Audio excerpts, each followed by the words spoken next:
One nation one election, एक राष्ट्र एक चुनाव, यानी पूरी देश में हर 5 साल बाद केंद्र, राज्यों और ग्राम पंचायत के जो चुनाव है वो एक साथ किया जाएगा।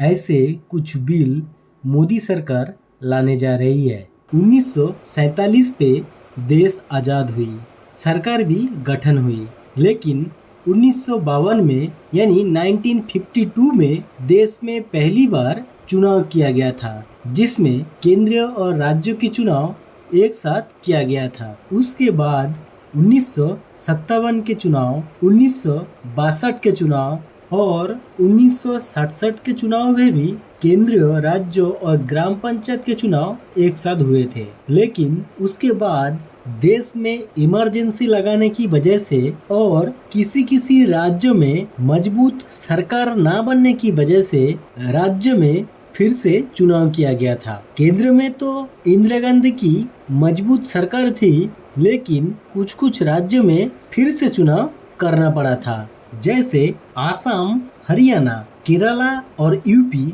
जैसे राज्यों में फिर से चुनाव किया गया था। तभी से ही शुरू हुई केंद्र और राज्यों में अलग चुनाव होने की प्रक्रिया। इसके बाद धीरे धीरे देश के 28 राज्यों में मजबूत सरकार न बनने की वजह से, कोई एक पार्टी सत्ता में न आने की वजह से, ऐसे बहुत सारे कारण के लिए उसी राज्य में दोबारा चुनाव करना पड़ा। आज हालात ऐसी है, सिर्फ कुछ ही राज्य है जैसे ओडिशा, आंध्र प्रदेश, अरुणाचल प्रदेश के कुछ ही राज्यों में केंद्र के साथ ही वोट होती है, चुनाव होती है, यानी लोकसभा चुनाव के साथ ही चुनाव होती है। और बाकी सारे राज्यों में साल में अलग अलग टाइम पे चुनाव किया जाता है। इसीलिए मंत्री लोग काम कम करती है और चुनाव प्रचार ज्यादा करती है, क्योंकि हर साल 2-3 राज्यों में चुनाव होना ही है।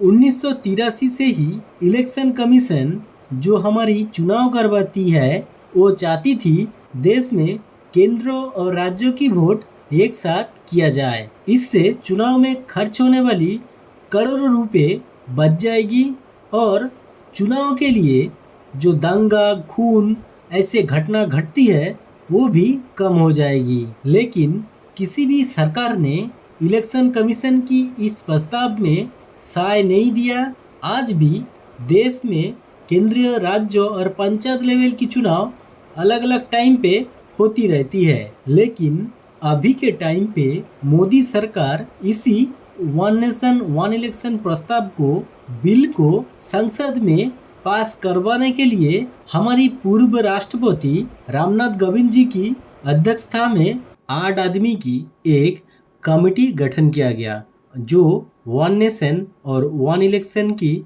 अच्छे दिक और बुरे दिक के बारे में चर्चाएं करेगी। उसके बाद सब दिक देखते हुए इस बिल को शायद मोदी सरकार संसद में पास करेगी। लेकिन इस बिल को पास करना यानी संविधान में चेंज करना इतना आसान नहीं है। पहले तो ये बिल को लोकसभा में एमपीओ के द्वारा यानी संसद के द्वारा पास करवाना पड़ेगा। उसके बाद हमारी देश की 28 राज्यों के अंदर 14 राज्यों की विधानसभा में इस बिल को पास करवाना पड़ेगा, तभी ये बिल पास होगी और संविधान चेंज होगी और इस बिल के मुताबिक पूरी देश में एक साथ चुनाव किया जाएगा। इस one nation one election bill की कुछ अच्छे दिक भी है और कुछ बुरा दिक भी है। जैसे किसी राज्य में चुनाव होने के बाद कोई पार्टी सत्ता में अगर ना आ पाए, यानी मजबूत सरकार अगर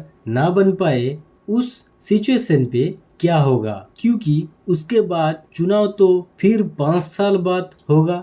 उस सिचुएशन पे उस राज्य को कैसे चलाया जाएगा। वन नेशन वन इलेक्शन होने की वजह से अपनी घर के इशू भी खत्म हो सकती है। जैसे हमारी एरिया में सड़क नहीं बनी, हमारी एरिया में अभी तक पानी नहीं आई, ऐसे बहुत सारे मुद्दे खत्म हो सकती है। और आंचलिक जो दल है वो खत्म हो सकती है। और फायदे की बात करें तो वो बहुत सारे हैं। जैसे जो लोग सत्ता में बैठेगी, मंत्री बनेगी, वो लोग 5 साल तक अच्छी तरीके से काम कर पाएगी और चुनाव की वजह से दंगा, मर्डर और भी जो समाज विरोधी कार्यक्रम होती है वो सब बंद हो जाएगी।